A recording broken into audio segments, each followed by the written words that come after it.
A new report from TD Economics shows women with young children have been joining the workforce in droves since the pandemic.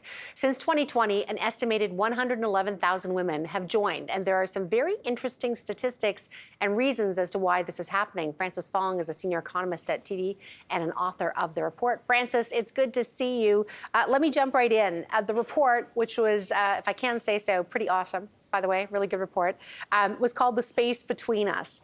It highlights a few interesting trends that are helping women with young children join the labor force. And you and I were chatting in the break, and this is just about getting back to basics. I mean, providing what they need. So tell me just the overview of what the report showed. Yeah, so you already hit the nail on the head. 111,000 additional working women. That represents a 4 percentage point increase in the labor force participation rate, which is absolutely massive, but also represents a really sharp acceleration in the rate at which women with young children are joining the labor force. It's roughly a doubling of what we saw in the previous 3 years. And obviously, we're attributing that to two factors. One is obviously the increase in things like remote work, but more broadly, workplace flexibility since the pandemic. But over the longer term, we have seen sort of this uptick in the part rate for women with young children over time, which we're attributing to sort of efforts by individual provinces to kind of improve access to affordable childcare. Areas like Quebec, BC, and Alberta have all made efforts over the past, well, in Quebec it's been quite some time, but more recently in Alberta and BC, and those have had a really significant impact. And it's one of those things because demand begets demand. We'll talk about that later on too. Is like more people want it, and then of course they have to keep up with the demand at the same time. The thing that was really interesting, and I know we have a chart we can pull up here on this, is that we take a look at some of the industries. This is not equally distributed amongst all different kinds of companies across Canada. Where do you see the biggest pickup?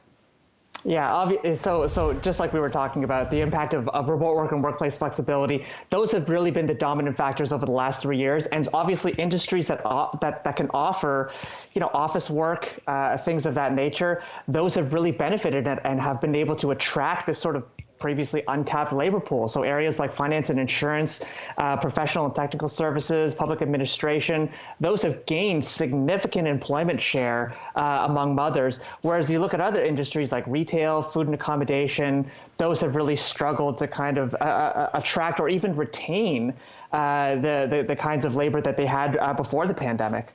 It's going to be interesting to see what happens as things, quote unquote, normalize. I mean, a lot of companies, people are coming back into office, not 5 days a week, but 3, and it's still providing that flexibility. But the other thing you talked about was the affordable childcare, which is there at the same time helping with that. Maybe give us a little more detail in terms of what you're seeing on there, where it's, Quebec kind of paved the way, if you will, on that side of things. But, how much is going to be needed in all the province, and where are we in terms of providing that supply?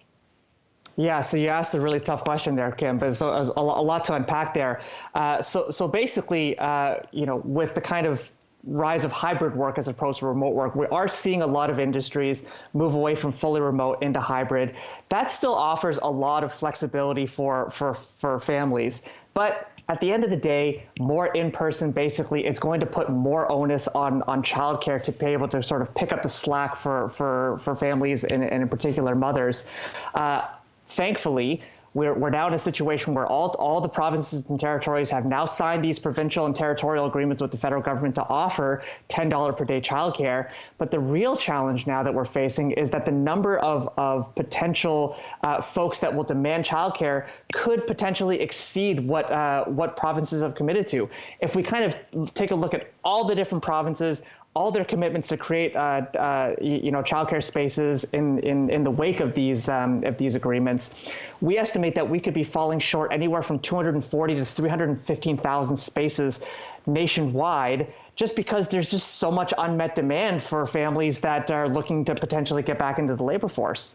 It's fascinating, too. You brought up in your report the idea of childcare deserts. And again, you pulled this in from the States, I know. But anybody who has kids knows that when you see one place for chair pop up, there's a whole bunch that pop up around it. But sometimes vast parts of cities or provinces don't have the childcare, too. So where it's distributed matters as well.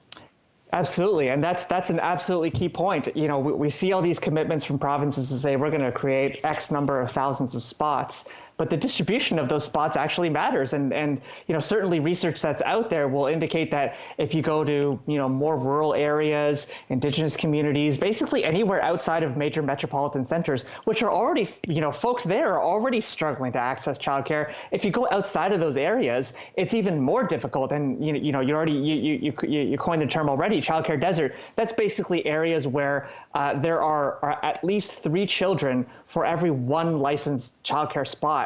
So when we see these commitments from the provincial governments, we have to take into consideration, you know, where those things are distributed. And it's also not just the physical space that matters either. Like, to create a childcare spot, it's not just about having, you know, a building and a space for a child to be there. It needs to be staffed. So in addition to the potentially hundreds of thousands of spots that we might need to create, in addition to what's already been committed, that just means we need to be hiring more, training and retaining more early childhood educators and childcare workers to actually staff these spaces. Yeah. And as you noted, you know, so much matters in details. The ratio goes down. The ratio of children to someone who's caring for them is much lower in the beginning than later on. I've only got 45 seconds, and I don't want to skip over this because I want to highlight, first off, this is good news, the fact that we're actually seeing more participation of mothers in the workforce. That's awesome. At the same time, though, you highlight something about the equity pay gap, and there is an unexplained factor right now. So if you could, in 15 seconds, what do you mean? You talk about a motherhood penalty. Yeah, so basically, if you look at the pay gap between men and women, you know, we see that narrowing over time, but an increasing portion of that is unexplained. So we can't explain that with factors related to occupational choice, job tenure, things of that nature. Whereas, so what researchers are largely pointing to is what's called the motherhood penalty. At least that's one factor behind this unexplained pay gap, the remaining unexplained pay gap, which is basically folks being penalized for becoming mothers. And so what we do know, however, is that the shorter the disruption that mothers face in their workforce, the smaller the penalty. So really, accessible childcare, workplace flexibility, this is a pay equity issue because it can help actually reduce that pay gap further. Francis, always a pleasure. Thanks so much. It's wonderful to talk to you, Kim.